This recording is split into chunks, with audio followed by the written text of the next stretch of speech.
నెల్లూరు నగరంలోని 36వ division YCP in-charge Bobby Bhagat గురువారం స్థానిక రైతు బజార్ స్ట్రీట్లో మీడియా సమావేశం ఏర్పాటు చేసి మాట్లాడారు. 36వ డివిజన్ సమస్యల వలయంగా మారిందని ఎద్దేవా చేశారు. సీసీ రోడ్లు వేసిన కొద్ది రోజులకే రోడ్డును ధ్వంసం చేశారని మండిపడ్డారు. అదేవిధంగా విద్యుత్ ట్రాన్స్ఫార్మర్లు తక్కువ ఎత్తులో ఉండడంతో ప్రమాదాలు జరిగే అవకాశం ఉందని, స్థానికులు బిక్కుబిక్కుమంటూ జీవిస్తున్నారని తెలిపారు. అనేక ఏళ్ల తర్వాత రైతు బజార్ నుంచి సీఐఎం హైస్కూల్ రోడ్డు వరకు రోడ్డు వేశారని, ఈ రోడ్డును వివిధ కారణాలతో ప్రైవేట్ కంపెనీల వారు తవ్వేసి వెళ్లిపోతే ప్రజలు అవస్థలు పడాల్సొస్తోందని ఈ సందర్భంగా బాబీ భగత్ తెలియజేశారు. అధికారులు తక్షణమే స్పందించి సమస్యలను పరిష్కరించాలని, రోడ్లను అధ్వాన్నంగా తయారు చేసిన ప్రైవేట్ కంపెనీలపై చర్యలు తీసుకోవాలని, సమస్యలను పరిష్కరించకపోతే ఆయా కంపెనీలను కూడా ముట్టడిస్తామని ఈ సందర్భంగా ఆయన హెచ్చరించారు. ఈ సమావేశంలో 36వ డివిజన్ నాయకులు రక్కీ థామస్, అఖిల్, ముంతాజ్, రఫీ, దస్తగిరి తదితరులు పాల్గొన్నారు. నమస్కారం, నా పేరు బాబీ భగత్, నెల్లూరు రూరల్ 36వ డివిజన్ వైఎస్ఆర్సీపీ ఇన్ఛార్జ్. ఈ రోజు నెల్లూరు జిల్లా వ్యాప్తంగా ఉన్నటువంటి సమస్యలు గాని, లేదా రూరల్ నియోజకవర్గంలో ఉన్నటువంటి సమస్యలు గాని, ఏ సమస్యల గురించి కూడా మీడియా సమావేశం ఏర్పాటు చేయలేదు. ఒక్క నెల్లూరు రూరల్ లో 36వ డివిజన్ కి సంబంధించినటువంటి సమస్యల గురించి ఈ రోజు అందరికీ తెలియజేయాలని చెప్పి మీడియా సమావేశం ఏర్పాటు చేయడం జరిగింది. అభివృద్ధి అనేది దేవుడు ఎరుగు. ఈ 36వ డివిజన్ ప్రత్యేకంగా సమస్యల వలయంలో చిక్కుకోబోయిందని ఖచ్చితంగా చెప్పాలా. ఎందుకంటే 2025 5వ నెల 15వ తేదీ 1,50,00,000కి, సుమారు 1,50,00,000కి శిలాఫలకం వేసి ఈ సిమెంట్ రోడ్డు కావచ్చు, లేదంటే సీసీ డ్రైన్లు కావచ్చు, వీటన్నిటి కూడా శంకుస్థాపన చేయడం జరిగింది. ఆ కాలువలు గాని లేదా ఈ రోడ్డు గాని పూర్తిగా పూర్తయి ప్రజలకు అందుబాటులోకి వచ్చి, ప్రజలకు వాడుకలోకి వచ్చి సుమారు 6 నెలల టైం కూడా పట్టలేదు. వెంటనే ఈ రోడ్డు పూర్తయినటువంటి నెల 1 నెలకి మినరల్ వాటర్ ఆయన వచ్చాడు. ఈ మినరల్ వాటర్ ఆయన వచ్చి ఇంటింటికి మినరల్ వాటర్ అని చెప్పని వాళ్ళ ఇష్టానుసారంగా ఇళ్ల దగ్గర ఎక్కడ పడితే అక్కడ పగలగొట్టి మినరల్ వాటర్ అని చెప్పారు. ఆయన పోయిన ఒక 15 రోజులకి అండర్ గ్రౌండ్ డ్రైనేజ్ అని చెప్పి ఇంకొక ఆయన వచ్చాడు. ఆ అండర్ గ్రౌండ్ డ్రైనేజ్ ఆయన వచ్చి మిగిలిన సర్వ కొరవ ఆయన మొత్తం పగలగొట్టిపోయాడు. ఈ రోడ్డుకి సుమారు 50 లక్షల నుంచి 60 లక్షల మధ్యలో అయింది. ఇది కేవలం అధికారుల యొక్క సమన్వయ లోపమా, లేదంటే కాంట్రాక్టర్ ని బతికిచ్చేందుకు ఈ అధికారులు, ఈ నాయకులు చేస్తున్నటువంటి ప్రక్రియ? ఎందుకంటే పసిబిడ్డను అడిగినా చెప్తాడు, ఒక ఏరియాలో మినరల్ వాటర్ లాగాలా, అండర్ గ్రౌండ్ డ్రైనేజ్ వేయాలా, రోడ్డు వేయాలా అంటే ముందు ఏ పని చేయాలా, తర్వాత ఏ పని చేయాలా, తర్వాత ఏ పని చేయాలని ఒక పసిబిడ్డను అడిగినా కూడా చెప్తాడు. ఈ రోజు ఈ రోడ్డుని ఇష్టానుసారంగా సర్వనాశనం చేసి 50 లక్షల రూపాయలు విలువైనటువంటి రోడ్డును వేసి కనీసం 6 నెలలు కూడా పూర్తి కాకముందే వాళ్ళ ఇష్ట ప్రకారం ధ్వంసం చేసి డబ్బులను దుర్వినియోగం చేశారు. ఖచ్చితంగా సంబంధిత అధికారులు దీని మీద స్పందించాలా, ప్రజలకు వివరణ ఇయ్యాలా, నాయకులు స్పందించాలా. మరో సమస్య నెల్లూరు రూరల్ 36వ డివిజన్ లో విద్యుత్ సమస్య. ప్రజల ప్రాణాలతో విద్యుత్ అధికారులు చెలగాటం ఆడుతున్నట్టు కళ్ళకి కట్టినట్టుగా కనిపిస్తుంది.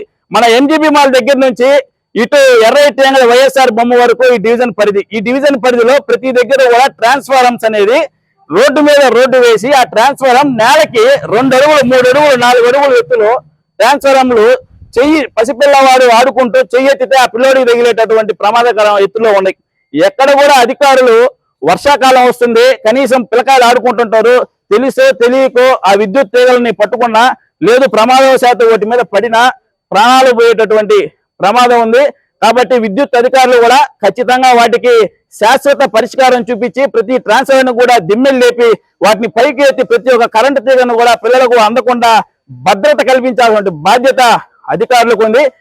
మన నెల్లూరు చెరువు కాడి నుంచి కనెక్టివిటీ కాలువ 36వ డివిజన్ లో కనెక్టివిటీ కాలువ వస్తుంది. అభివృద్ధిలో భాగంగా ఆ యొక్క కాలువని డెవలప్ చేస్తూ ఆ యొక్క వచ్చేటటువంటి నీటి పారుదలని ఆపున్నారు.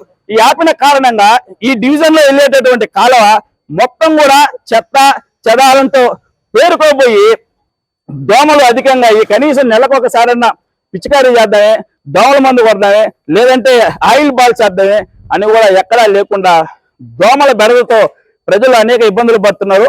అభివృద్ధి అనేది ఎవరు అభివృద్ధికి అర్థం కాదు. అభివృద్ధి కార్యక్రమాలు చేసేటప్పుడు ఖచ్చితంగా స్థానికులకు ఇబ్బందులు అనేవి ప్రతి దగ్గర ఉంటాయి. కానీ ఆ ఇబ్బందులకు శాశ్వతంగా కాకపోయినా తాత్కాలికంగా పరిష్కారం అయినా చూపాలా. ఎన్టీఆర్ సృజన స్రవంతి యోజన, ఈ ఎన్టీఆర్ సృజన స్రవంతి యోజన అనేటువంటి పథకం తెలుగుదేశం పార్టీ పెట్టింది. దీని యొక్క ముఖ్య ఉద్దేశం శుద్ధి చేసినటువంటి నీరుని 20 లీటర్ల నీరుని 2 రూపాయలకే ప్రజలకు అందించడం దీని యొక్క ముఖ్య ఉద్దేశం. ఇటుపక్క రోడ్డుకి అవతల చూసుకుంటే 39వ డివిజన్ 39వ డివిజన్ లో ఈ పథకం అమల్లో ఉంది. అవుట్ పక్క చూసుకుంటే 40వ డివిజన్ లో ఈ పథకం అమల్లో ఉంది. 36వ డివిజన్ లో రామాయబడి పక్కన ఎన్టీఆర్ సుజల సెవంత్ యోజన కింద పెట్టినటువంటి పథకం ద్వారా పెట్టినటువంటిది ఈ రోజుకి అది వాడుకలోకి రాలేదు. తుప్పుబట్టి నిర్వీర్యం అయిపోయి ఈ రోజు అది దేనికి పనికి రాకుండా పోతుంది. సమస్య ఏంటంటే శిథిలా వ్యవస్థకు వచ్చినటువంటి పోలీస్ క్వార్టర్స్. గతంలో కూడా ఈ పోలీస్ క్వార్టర్స్ గురించి ఎస్పీ గారికి చెప్పడం జరిగింది, ఎమ్మెల్యే గారికి చెప్పడం జరిగింది, వీళ్ళందరికి కూడా చెప్పడం జరిగింది. అయితే 36వ డివిజన్ లో ప్రధానమైనటువంటి సమస్య శిథిలా వ్యవస్థకు వచ్చినటువంటి పోలీస్ క్వార్టర్స్. ఈ శిథిలా వ్యవస్థకు వచ్చినటువంటి పోలీస్ క్వార్టర్స్ ని పోలీసుల దృష్టికి తీసుకోపోవడం జరిగింది, సంబంధిత అధికారుల దృష్టికి తీసుకోపోవడం జరిగింది, ఎమ్మెల్యే గారి దృష్టికి తీసుకోపోవడం జరిగింది. ఇది ఈ రోజుకి ఈ ప్రభుత్వంలో వచ్చినటువంటి సమస్య కాదు. గత 10 ఏళ్ల నుంచి అదే సమస్య ఉంది. సాయంత్రం 6 అయితే మహిళలు అటు పోవాలన్నా పోలేని పరిస్థితి. చుట్టుపక్కల చూస్తే చెట్లు, రాళ్లు, రప్పలు, కుక్కలు, పందులు ఇష్టానుసారంగా చేరిపోయి దుర్వాసన, దుర్గంధం, పురుగులు, పావులు చేరి చుట్టుపక్కల ఉన్న ప్రజలందరూ కూడా ఇబ్బంది పడుతూ ఉన్నారు. ఈ రోజు ఒకటే అడుగుతా ఉన్నాం, ఇది నెల్లూరు ఊరు చేరలేదు, నెల్లూరు నగర నడిబొడ్డున నెల్లూరు రూరల్ కి మధ్యలో ఉన్నటువంటి ఆ శిథిలా వ్యవస్థకు వచ్చినటువంటి పోలీస్ క్వార్టర్స్ వల్ల అనేక మంది చుట్టుపక్కల ఉన్నటువంటి ప్రజలు ఇబ్బందులకు గురవుతా ఉంటే ఈ రోజు ఎందుకు ఏ అధికారి కూడా ఏ నాయకుడు కూడా దానికి శాశ్వత పరిష్కార మార్గం చూపలేకపోతా ఉన్నారో కూడా ఖచ్చితంగా ప్రజలకు చెప్పాల్సిన అవసరం ఉంది. ఇప్పుడు చెప్పినటువంటి ప్రతి ఒక్క సమస్య కూడా ఏదో ఊరికనే మేము బురద తల్లేందుకో లేదంటే ఊరికనే చెప్పామన్నది కాదు. రియాలిటీలోకి వస్తే ప్రతి ఒక్క సమస్య కూడా మీకు అక్కడ కంటికి కట్టినట్టు కనిపిస్తా ఉంటుంది. ఇవన్నీ సమస్యలు కూడా పరిష్కరిస్తారా, పరిష్కరించలేరా? పరిష్కరించలేకపోతే ఎందుకు పరిష్కరించలేరు, దానికి గల కారణాలన్నా ప్రజలకు చెప్పండి.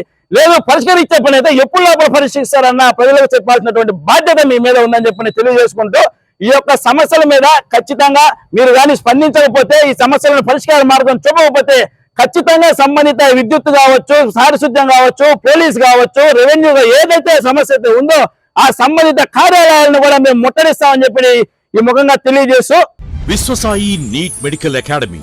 డాక్టర్ కావాలనుకోవడం మీ ఆశయమైతే మీ ఆచరణకు ఒకే ఆలోచన విశ్వసాయి.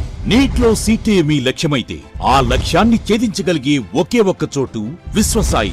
విద్యార్థుల ఆశయాన్ని, తల్లిదండ్రుల కలలు నిజం చేసుకోవడానికి నిజమైన మార్గమే విశ్వసాయి నీట్ మెడికల్ అకాడమీ. ఎందుకంటే స్థాపించిన సంవత్సరం నుంచి ఎందరో విద్యార్థుల్ని డాక్టర్లుగా మార్చి వారి ఆశయాన్ని చేరువ చేసిన విద్యా సంస్థ విశ్వసాయి.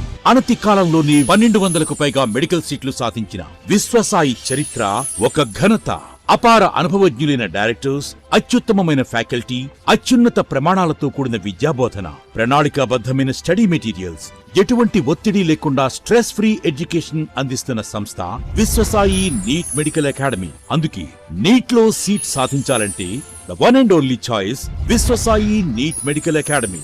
2027 నీట్ లాంగ్ టర్మ్ అడ్మిషన్లు ప్రారంభమైనవి. సంప్రదించండి Viswasai NEET medical academy, Nellore, Tirupati.